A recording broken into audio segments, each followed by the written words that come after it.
Happy Sunday afternoon. It is Mama Radha, and I wanted to go over with you guys today how to prepare to be a wife. All right, so I've been ripping and running all day. Sorry if I look a bit of a mess, but it is all good. I actually took notes today because I wanted to make sure I covered some very important basics. You don't need to pay somebody to learn these things, but you need to learn these things. All right, this is especially for young ladies.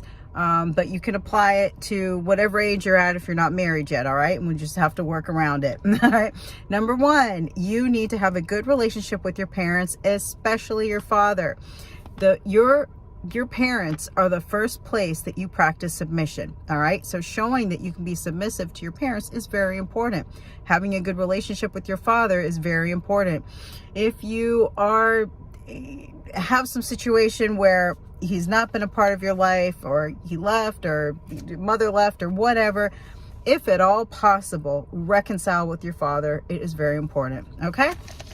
Number two, no hymen, no diamond. Shout out to Undead Chronic, the War Band, Black Ram 313. I'm pretty sure even Thinking Man's Templar has used that slogan before. But you are designed by God to be molded and shaped by your husband, okay? Not by some experiences before your husband.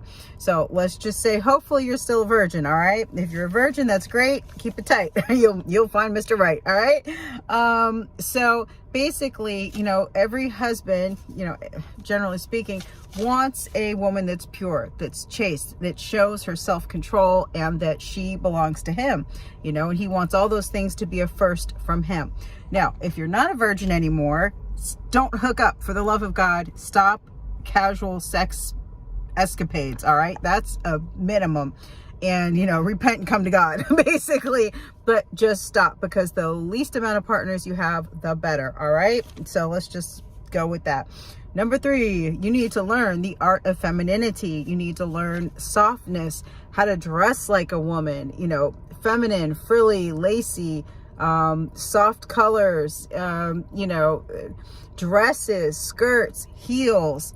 Do it. Stop wearing pants. Stop wearing shorts, unless there's a particular reason that day. You're going to the gym or something like that. How you wear your hair. Grow your hair long. If at all possible, grow your hair long. Most men like long hair. My hair was down to my bottom. And again, I had an unfortunate one time I did hair extensions because I thought I'd be, woo, and the girl cut off half my hair. So anyway, moving on. The way that you speak with softness, again, girliness. This is where, some of that kind of childishness, it's good. Like, having an exuberant attitude, you're excited about life, but not overly loud, not overly brash, not bold, but just sweetness, kindness, calmness, have balance. The tone of your voice is important. You don't want to be speaking with an authoritative tone, like you're talking to your children or a child, because you don't have children yet, but anyway, but you get the idea, how you would talk to children or your dog, or, or like you're trying to get your point across to somebody. You want to speak with softness, without aggression. Okay. Even the way that you walk, your gait, do you have a very manly gait? Is it a rough, you kind of stomp across the floor? And this is why they literally used to practice. They would put books on their head, and you could try this, and they would try to glide across the floor as softly as possible, like they were walking on air. Okay. And I've tried this. It's not as easy as you think it is. But it's good. It's a good practice. And like, we have an upstairs, so I practice walking so that I don't want anyone to hear my footsteps downstairs, so you practice walking as lightly as possible. So you take smaller steps. You're not taking big, long, huge steps, and it's a whole thing. So you can study that. So the way that you walk, the tone of your voice, again, natural makeup is good, just to, improve what you already have, without changing your look completely, because you don't really want to meet someone and then you take off your face and they're like, oh, you know, who are you? That's not good. So there's a lot you can learn. There are some feminine coaches out there that you can learn femininity from, but I don't know if you could learn about the actual relationship part from them. But anywho, we can cover it more as well. Okay. Also, learn domestic skills, cooking, build your own cookbook. Okay. Get a empty book from like Michael's Art Supply or order it off Amazon. And your goal is to fill that book with recipes that you create. Even you can put your own favorite recipes in there or whatever, you know, recipes that are passed down through your family, you know, your grandmas and all those kind of stuff, you know. So you build your own cookbook. All right. You need to learn how to have a cleaning schedule and how to clean, how to get everything clean, because the entire home from the top to the bottom is your responsibility. The little nooks and crannies, the floorboards, you know, the ceiling fans, you know, how often, you know, are you mopping the floors, you vacuuming, you changing, washing the bed sheets, like all these things are part of a regular schedule that you need to learn how to set. Sewing, you need to learn how to sew so you can mend things, so you're not always going to an alteration place or just throwing your clothes out or whatever. A lot of things can be saved and fixed. Learn how to balance a budget and learn accounting. Learning to manage a household is very important, and you can either lose a lot of money or be, you know, save a lot of money if you learn how to budget and to keep the books. And learn to keep up on where you're at with everything. Bills going in versus money, bills going out versus money coming in, etc. Let's see, what else did I write down? I don't know if I mentioned babysitting is very important to learn how to be around children, how to enjoy being around children, learning how to, you know, read them stories, learning how they have different moods, how they're fussy, you know, how fun it is to see them laugh and see them happy, like just the different aspects of being around children is very important. I have met some girls that babysat for so long that they decided they didn't want children. And I was like, you're still young. You'll be all right. So anywho, gardening is very important, especially with the way that the world is going. You know, you need to know how to garden. It's very important, from herbs to, you know, things like bell peppers, green beans, cucumbers, tomatoes, you know, there's all different kinds of things that you can grow. So just start learn how to grow something. That is important. Read Fascinating Womanhood. I don't care where you're at, if you're already married, whatever, you need to read Fascinating Womanhood 3-4 times, honestly.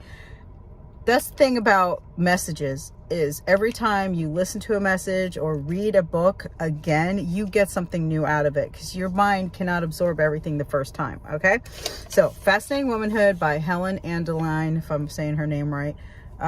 She's even got a workbook you can order online if you want to use a workbook with it, and they're beautiful, they're wonderful. You should hand them down to your daughters. So anyway, okay, as far as actually seeing men, only see suitors who want marriage. So if you see someone and you like them and they're cute, but they're like, you know, maybe someday I'll get married, and you think, oh, I'll be the one, I'll change him. No, disqualified. Meh. So you're only going to bring suitors who want to be married to meet a male relative. Hopefully your father. Okay, whatever age you are, bring him to meet your dad. Okay, it's very important. And early, like we had our boys ask the girl's father if they could even date them, like in high school, you know, when they were about senior year. They had to go through a process. They didn't just like, oh, hey, you're my girlfriend now, you know, and all this and that. It was very important to respect the father, to get his approval, and to do things the right way.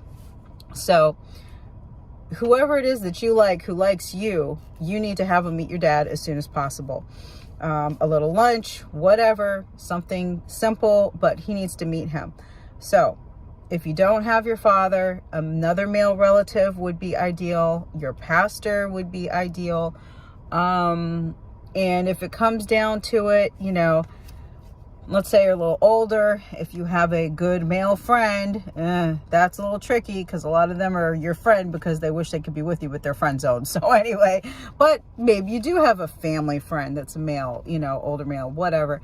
And if it comes down to it and you literally have no one, a matchmaker. Okay.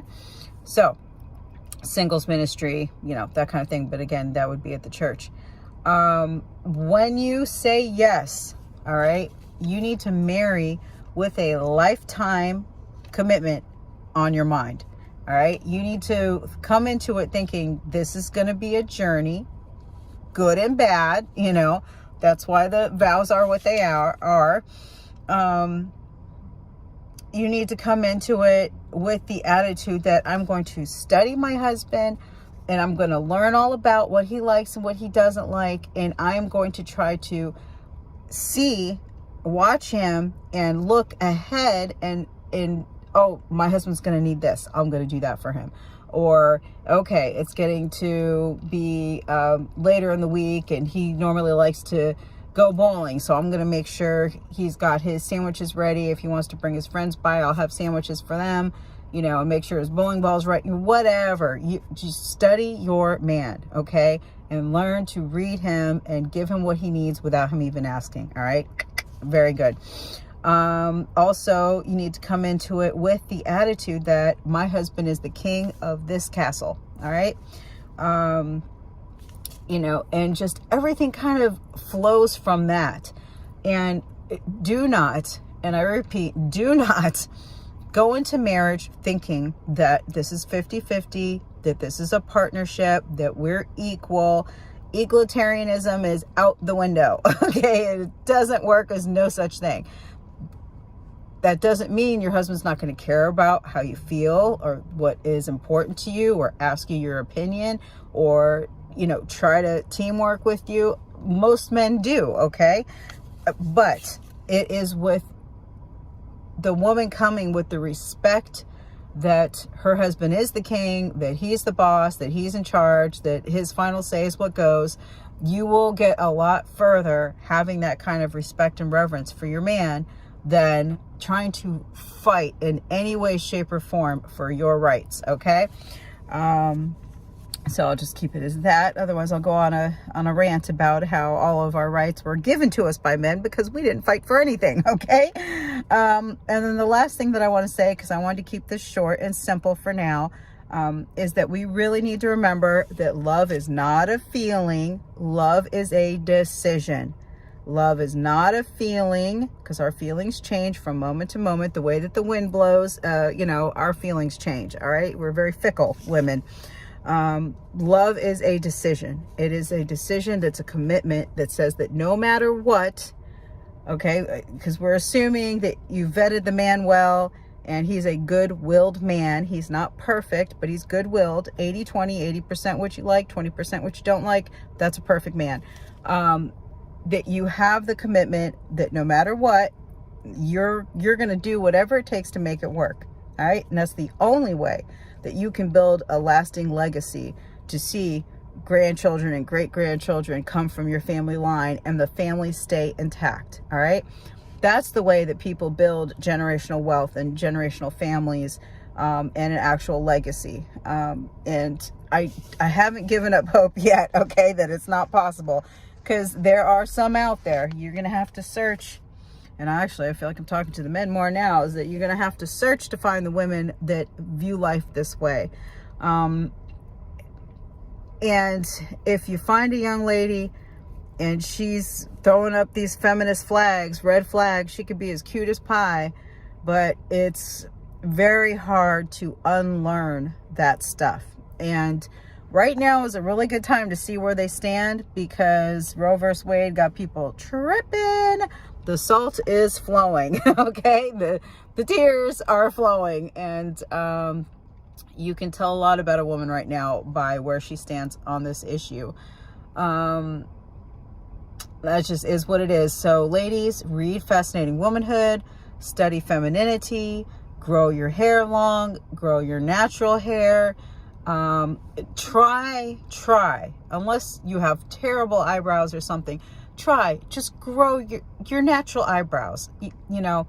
try as much as possible not to use extra stuff, even the nails. Okay, I've been just, painting my own nails, and they're short right now, but they'll grow. But men prefer natural, and the great thing about natural is, you don't have to worry about when they go get their eyebrows tattooed. All right, they fade, they get messed up, you might be missing a section, and there's nothing you can do about it until you go back to see them. Same thing with getting your eyelashes done. There's nothing you can do if a cluster of your eyelashes falls off. You look crazy, and you have to wait till you go see them to fix it. These kind of things just are a pain in the butt, and they cost so much money. So much money. You're better off saving that money. You guys go on date night. Maybe you like your pedicure. Fine. I'm not against pedicures because the feet be getting rough. A lot of us women, sandals and heels and whatever, and our feet get rough. So pedicure is fine. Most guys like the toes and the feet to look nice. I get it. And even a simple manicure where, maybe your cuticles grow too long and it drives you nuts, whatever. It's like $10, maybe $15. That's a huge difference from getting like a full set of nails for $80 to $100. It's insanity. Oh my goodness. So anyway, I'm ranting now. As much as possible, men love a natural body. I know many women that actually, not many, but quite a few that have the very petite, more athletic but slim body type, and they feel like, oh, I feel like I'm not a full woman because I don't have all the curves. And I'm like, girl, I said, listen, men would take those cute perky boobs and your nice tight ass any day of the week over all these overweight women. All right, trust me, I'm just telling you what men think. So yes, some men like some more curves and whatever, but usually as a woman grows, gets older and has children, those curves come. Okay, so it's really not worth it getting fake boobs and fake ass and all this stuff because it's not you. And you can do a lot in the gym with squats and deadlifts and all that kind of stuff to build your booty, protein, healthy. Just the more that you can do it naturally, then nothing's going to go wrong. You know what I'm saying? You're only making yourself healthier and stronger, and you can be so proud of yourself. I'm not putting down anybody that gets some extra work done to help themselves feel better. Often women, after they have kids and they're breastfed a bunch of children, get a lift or whatever, that's a whole nother story. But I'm mainly talking to young women right now. And I just want you to know that literally you're beautiful just the way you are at a healthy weight. Okay. And I told my daughter this some time ago because she had injuries, like 3 years in a row. She had arm injuries. Anyway, it was just a heartbreaking time in my life. But, and she started to feel self-conscious about the way that her arms looked. And I was like, baby, listen, the enemy is always going to give you something to feel self-conscious about. You just look at that one thing and you ignore everything else that wonderful that God has given you, and it steals your joy. So it's like, she calls her one arm her Barbie arm because it doesn't quite turn all the way right, ever since she broke it 3 times. Oh my gosh. Anyway, it's a whole story. But yeah, it's been quite some years, and she's very strong, thank God. But anyway, things that happen with kids, it is what it is. But the whole point is that she's gorgeous. I mean, she's slim, she got a little booty, she's 18 now, so whatever. But she's always been beautiful eyes, lovely hair, and I would feel so bad that she would be so self-conscious. I'm like, girl, you're beautiful. So, and I've done it to myself. I look back at pictures of myself over the years and I go, oh my gosh, I thought I was fat there, and I wasn't fat. I'm like, dang it. Should have just been happy with myself. You know what I mean? So there's a balance of loving yourself as you are and still trying to progress to make better whatever you have. Okay. Just try to be balanced about it. That's all. And women tend to obsess about things, and it just ruins it. It ruins your self-confidence. It ruins your day. And it's just like, calm down about it. Okay. So just again, use what you have, make the most of what you have. And what I have found, I mean, it could be like my worst looking days, and men are just like, because I smile, I can't help it. They're just like, wow, you know, somebody's smiling, you have a good attitude. And then apparently a smile makes you beautiful. How nice. You know what I mean? So just smile more, be happy. Your attitude, radiating a beautiful attitude is like one of the number one most important things. You know, being a light is very, very important. One of the things Invest in Womanhood talks about, I can't remember which book she was quoting in that book. It basically was saying that wherever she went, it was like a ray of sunshine. She brought, you know, joy and happiness everywhere she went. So I've always felt that way. Be friendly, be outgoing, not a flirt. There's a difference, but friendly, outgoing, positive, you know, enjoy this day, enjoy this moment, kind of a person. And first of all, people are just so happy to meet people like that. They usually go above and beyond to help you with things. So that's one thing. But especially when you're talking about a man and you're, you know, trying to find or show that you're a wife material, having a good attitude, showing that, you know, you could be the kind of woman that would make it through the hard times and encourage them through the hard times instead of packing up and leaving. You know, it's very, very important, especially today where men are getting left, losing half of everything they've worked their whole lives for, and their children. So, you know, women, we have a lot of work to do. We actually have to work extra hard to prove to men today that we are a good woman, that we are stable, that, you know, we don't need mental health drugs or anything like that. You know, hopefully if there's issues, you get counseling immediately. And hopefully you don't have to live on antidepressants or anything like that. Again, just a quick side note that when I was going through my kind of midlife crisis in between all this stuff with learning from Mr. Samuels and talking to my husband about a second wife and all this kind of stuff, you know, I freaked out. I was freaking out during this time. And I would go up and down. I'd be okay. And then I'd be like, oh, I'm not good enough. And I'd freak out.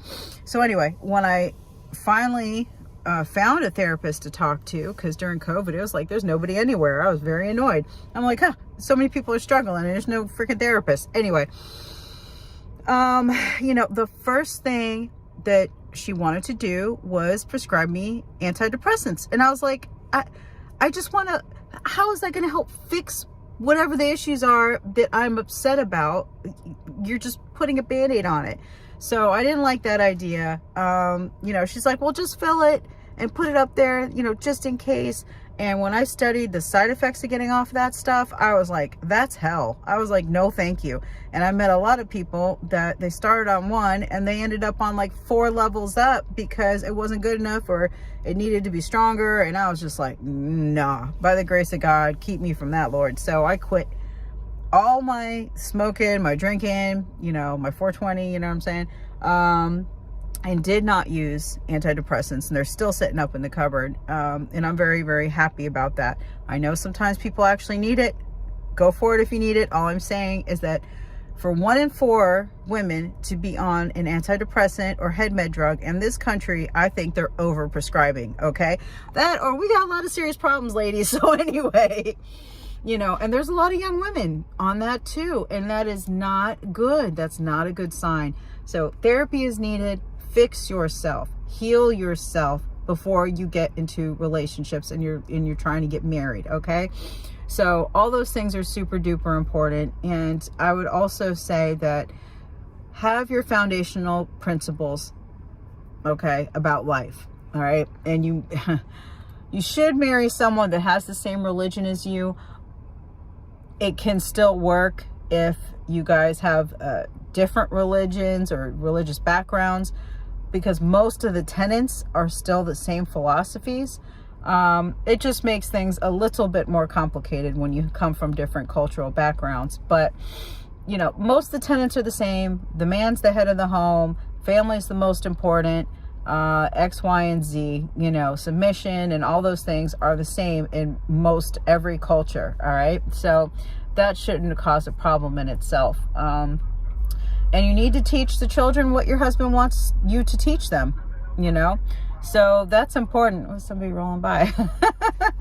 Anywho, so, you know, your foundational principles is very important, that you feel confident in what you believe about life, you know, and that way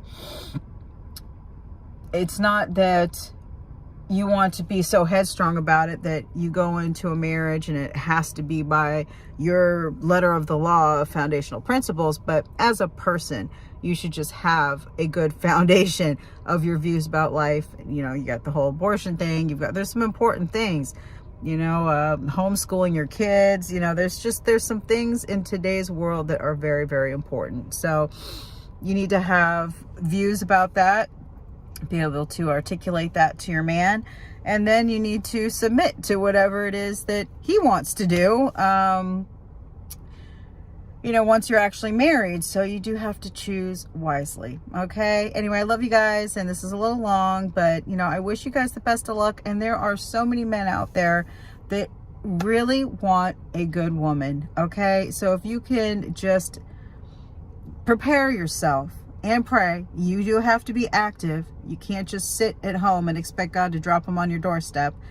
Join a volunteer group, join the singles ministry, keep your eyes open at school, you know, college, whatever. College is like the best place. High school, you know, that is the best place where you're going to meet someone that has the least amount of history and baggage, and you guys can grow together. It's a beautiful thing. So you might be starting out in a little studio apartment with milk crate furniture, but that is beautiful. It's wonderful. And for women to think that they got to be 6 figures out the gate is ridiculous.